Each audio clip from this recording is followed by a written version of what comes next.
Hello student, कैसे हैं आप सब। उम्मीद करता हूं आप सब अच्छे होंगे, मस्त होंगे, बेहतर होंगे, आपकी पढ़ाई बेहतर चल रही होगी। 11th क्लास की केमिस्ट्री में बच्चों आज का जो हमारा टॉपिक है वो है sp3। कौन सा संकरण आज है? sp3d2 संकरण। ठीक है, इसके पहले हमने sp संकरण कराया, sp2, sp3d हमने कराया, sp3 भी कराया और उम्मीद करता हूं बच्चों उनको आप देखे होंगे। नहीं तो हमारा एक प्लेलिस्ट बना है इसी चैनल पर, आप लोग प्लेलिस्ट में जाकर के देख सकते हैं। आज हमारा टॉपिक है sp3d2। अब इसमें देखो बच्चों, s में कितने कक्षक होंगे? s का एक कक्षक। कितना कक्षक? एक कक्षक। ठीक है। p की यदि बात करोगे तो p में कितने कक्षक? तीन कक्षक। और d की यदि बात करो, d2 लिखा है तो दो कक्षक। यानी s में एक कक्षक, p के तीन कक्षक और d के दो कक्षक जब आपस में मिलकर के कितने नए कक्षक का निर्माण करेंगे? तो एक, ठीक है, तीन चार दो छः। तो जब ये जो आपस में मिलेंगे तो छह नए कक्षक का निर्माण करेंगे, छह नए कक्षक का निर्माण करेंगे बच्चों। तो वहां पर जो संकरण होने वाला है sp3d3 संकरण होगा। s में बच्चों जैसे हम s की बात करते हैं तो s में कितने ऑर्बिटल होते हैं? s में एक ऑर्बिटल ही होता है, एक कक्षक ही होता है। p में तीन कक्षक होता है बच्चों, तो p में तीन कक्षक होता है, सिंपल है। और d में पांच कक्षक होते हैं। d में कितने कक्षक होते हैं? पांच कक्षक होते हैं। एक और बना लो, इधर आप चार बना दो, तो पांच कक्षक हो गया बच्चों। अब इसमें से संकरित कक्षक कौन कौन कहलाएंगे? एक आपका s का, तीन p का और d का दो कक्षक, ये संकरित कक्षक कहलाएंगे।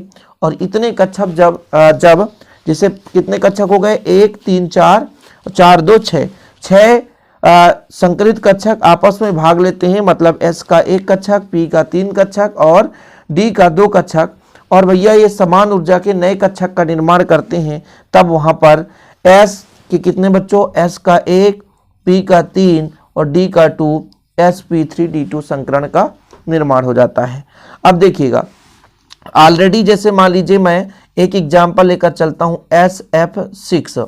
ऐसे यानी सल्फर होता है। सल्फर के पास एक एक इलेक्ट्रॉन ऑलरेडी थे बच्चों, इनमें सब में सल्फर का एक एक इलेक्ट्रॉन है। फिर फ्लोरीन का एक एक इलेक्ट्रॉन आकर के इसमें युग्मित होगा, अतिव्यापित हो जाएगा। तो यहाँ पर एक एक इलेक्ट्रॉन, छः फ्लोरीन है। सभी फ्लोरीन एक एक इलेक्ट्रॉन अपना देते हैं बच्चों, सभी के सभी, और यहाँ पर युग्मित हो जाते हैं और अतिव्यापन हो जाता है। और इस प्रकार से sp3d2 संकरण का निर्माण हो जाता है। ठीक है, तो अब इसको लिखना कैसे बच्चों? जब s का एक कक्षक, s का एक कक्षक, p के तीन कक्षक और d के कितने? दो d के कक्षक मिलकर के संकरित होकर के छह नए समान कक्षक यानी समान ऊर्जा वाले नए कक्षक का निर्माण करते हैं। तो यहाँ पर जो संकरण होता है sp3d2 संकरण होता है। समझ गए? सिंपल है। इसको मैं विथ एग्जाम्पल से समझाऊंगा, इसको पूरा विधिवत कैसे लिखना है। मैं यही कोशिश करता हूं कि एग्जाम टाइम में यदि आपके पास क्वेश्चन मिल जाए फिर आप इसको कैसे लिखेंगे बच्चों, ये चीज मैं हमेशा लेकर चलता हूं। अब देखो, जो नए संकरित कक्षक हैं, जब इनमें फ्लोरीन का अतिव्यापन हो जाएगा, एक एक इलेक्ट्रॉन के साथ ये जुड़ जाएंगे बच्चों। इलेक्ट्रॉनों का बिल्कुल जुड़ना, बंध बनाना अतिव्यापन कहलाता है। हमने पहले ही बताया था, SS अतिव्यापन, SP अतिव्यापन, PP अतिव्यापन, सिग्मा बंध या पाई बंध का निर्माण, ये सब अतिव्यापन के कारण होता है बच्चों। तो छह हमारे पास नए समान ऊर्जा वाले कक्षक का निर्माण होता है, या छह नए समान ऊर्जा कक्षक का क्या होता है बच्चों? एक प्रकार से छह कक्षक का निर्माण होता है, या छह कक्षक हमें प्राप्त होते हैं जिनकी ऊर्जा लगभग समान होती है और नए होते हैं। तो इनमें जो भाई साहब छह नए कक्षक होते हैं, इनमें जब अतिव्यापन होता है तो छह बंध का निर्माण होता है। मतलब जो हमारा सल्फर है वो फ्लोरीन के साथ छह बंध का निर्माण करेगा। ओके बच्चों, चलिए अब इसको हम थोड़ा सा सामान्य तरीके से आपको समझाना चाहते हैं कि जैसे हमारे पास मान लीजिए यहाँ पर सल्फर है। सल्फर का समान इलेक्ट्रॉनिक विन्यास यदि मैं पूछूं आपसे, सल्फर का इलेक्ट्रॉनिक विन्यास यदि निकालोगे तो परमाणु क्रमांक कितना होता है? 16। तो आप इलेक्ट्रॉनिक विन्यास निकालना चाहते हैं तो 1s2, फिर बच्चों आपका 2s2, फिर कितना हो जाएगा 2p6, फिर कितना हो जाएगा 3s2, फिर कितना हो जाएगा 3p। कितने इलेक्ट्रॉन है बच्चों? 2 2 4 6 10 2 12 और 12 4 16। ठीक है, और 3d में कोई इलेक्ट्रॉन नहीं है। अब यदि मैं सामान्य अवस्था की बात करूं कि सामान्य अवस्था में, सामान्य अवस्था, समान अवस्था, देखो किसी भी रासायनिक अभिक्रिया में जब बंध का निर्माण होता है तो आंतरिक कक्षक भाग नहीं लेते, केवल बाह्य कक्षक भाग लेते हैं। तो ये S वाला एक कक्षक भाग लेगा, इसमें 2 इलेक्ट्रॉन है। P में बच्चों 4 इलेक्ट्रॉन है। कितने इलेक्ट्रॉन है? 4 इलेक्ट्रॉन है। तो इसमें मैं 3 कक्षक बना करके 4 इलेक्ट्रॉन भर देता हूँ। ये 3 इलेक्ट्रॉन, ये चौथा इलेक्ट्रॉन। D में कितने कक्षक होंगे बच्चों? तो D में कक्षक होते हैं 5।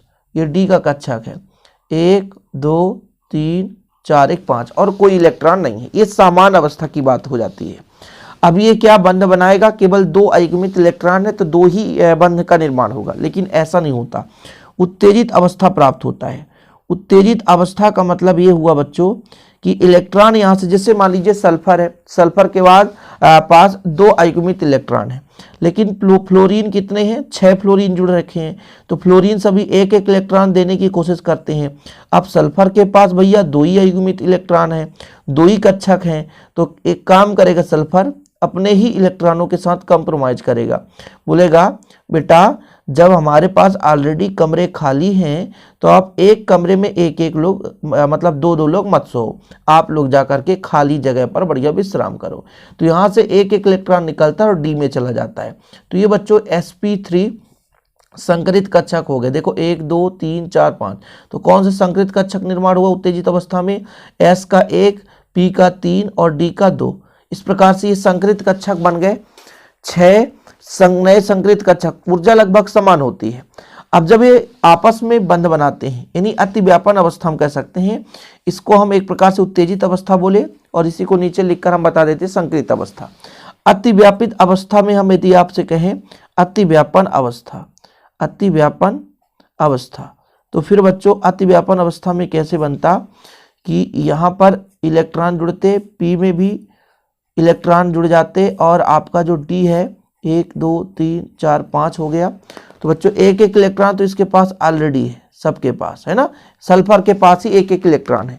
फ्लोरीन यहाँ पर आके जुड़ता है, फ्लोरीन का एक यहाँ पे जुड़ गया, एक यहाँ पे, एक यहाँ पे बच्चों, इसके विपरीत क्रम में फ्लोरीन जुड़ता है।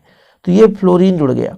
तो यहाँ पे जो अतिव्यापन हो गया, और मतलब फ्लोरीन के एक एक इलेक्ट्रॉन यहाँ पर युग्मित हो गए, अतिव्यापित हो गए। तो संकरण जो बना बच्चों ये कक्षक था, ये कक्षक था, मतलब sp3d2 संकरित कक्षक का निर्माण हो गया, और यहाँ पर sp3d2 संकरण हो गया। ठीक है ना, समझने की कोशिश करो।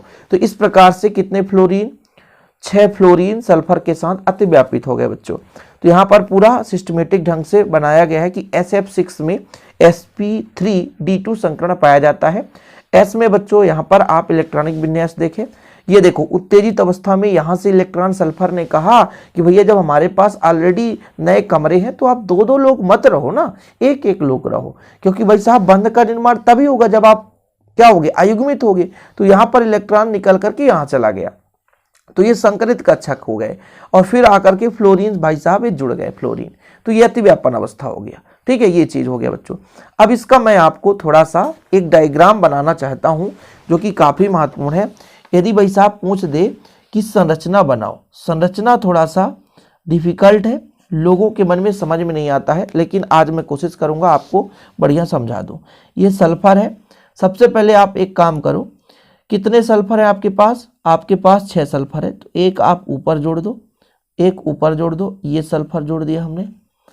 ठीक है, एक आप कुछ इस प्रकार से यहाँ पे जोड़ दो, यहाँ पे सल्फर में ये फ्लोरीन जोड़ दिया आपने, और इसके बाद बच्चों एक फ्लोरीन आप यहाँ पे जोड़ दो।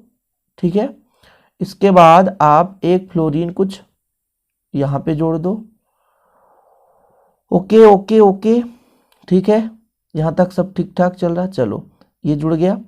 इसके बाद आप एक फ्लोरीन इसके जस्ट नीचे जोड़ दो। ठीक, और अब आपको कितने फ्लोरीन जोड़ना? टोटल 6। कितने जुड़ गए? 1 2 3 4 5। एक फ्लोरीन आप यहाँ पे जोड़ दो, तो यहाँ पे फ्लोरीन जोड़ दो। ठीक है, इस प्रकार से आप इसको आगे बढ़ा दो, ये फ्लोरीन जोड़ दो। इसमें भी बंध का निर्माण होगा बच्चों कुछ इस प्रकार से। अब देखो इसको मैं अष्टफलकी कैसे बनाता हूँ। सबसे पहले आप इन फ्लोरीनों को जोड़ दो, इससे इसको जोड़ दो, इससे इसको जोड़ दो, इससे इसको जोड़ दो, और इससे इसको जोड़ दो। कुछ इस प्रकार से दिखा आपको, यहाँ तक क्लियर है।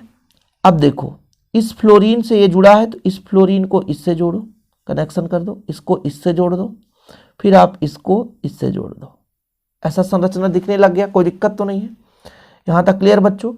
अब एक काम करो, इस फ्लोरीन को यहाँ से जोड़ो और इसको भी आप यहाँ से जोड़ो, इस फ्लोरीन को भी आप यहाँ से जोड़ो, इस फ्लोरीन को भी आप यहाँ से जोड़ दो, और ये जो हमारा संरचना बन गया ये है बच्चों अष्टफलकीय। कैसा है? अष्टफलकीय। अष्टफलकीय संरचना हो गया। देखो इस संरचना बहुत ही सिंपल है, संरचना सिंपल है, और जो मैंने नीला कलर किया है उसको यदि हटा दो तो कुछ इस प्रकार से संरचना आपको मिल जाता है। ये दो भैया, ये आपका अष्टफलकीय है। आप इस तरह भी बना दोगे एग्जाम में, कोई दिक्कत नहीं है, आपके नंबर कटने वाले नहीं है। बंद कोण की बात किया जाए तो बंद कोण आपका 90 डिग्री बनता है बच्चों। और यदि प्रकृति की बात करें तो आप देख लो प्रकृति कैसे निकालोगे। प्रकृति ऐसे निकाली जाती है कि भैया sp3d2 टोटल मिला के 6 का 6, 100 भाग में 6 का भाग दे दो तो 6 एक कम 6, ठीक है, 4 बचा, 4 ही बचेगा ना, तो 40 हो जाएगा, तो 6 36 हो जाएगा, फिर 4 बचेगा, फिर 6 ऐसा, तो 16.661 का भाग आता है, एक भाग। तो वही 16% लगभग S का होगा, 16 3 48 से 49% लगभग P का होगा, और 16 दूना 32 33% लगभग D का होगा। तो यही चीज हमने कहा 16% इसका, 16 3 48 हासिल आ जाएगा, 49 हो जाएगा, गुणा करोगे तो, क्योंकि 16.66 है तो आगे हासिल आएगा, फिर 33.33%। तो इस प्रकार से इसकी प्रकृति हो गई। उम्मीद करता हूं बच्चों आज का जो संकलन है वो आपको समझ में आ गया होगा, और ऐसी वीडियो पाने के लिए चैनल को सब्सक्राइब कर लें ताकि ऐसे वीडियो आपको मिलते रहें। ओके बच्चों, जय हिंद, वंदे मातरम।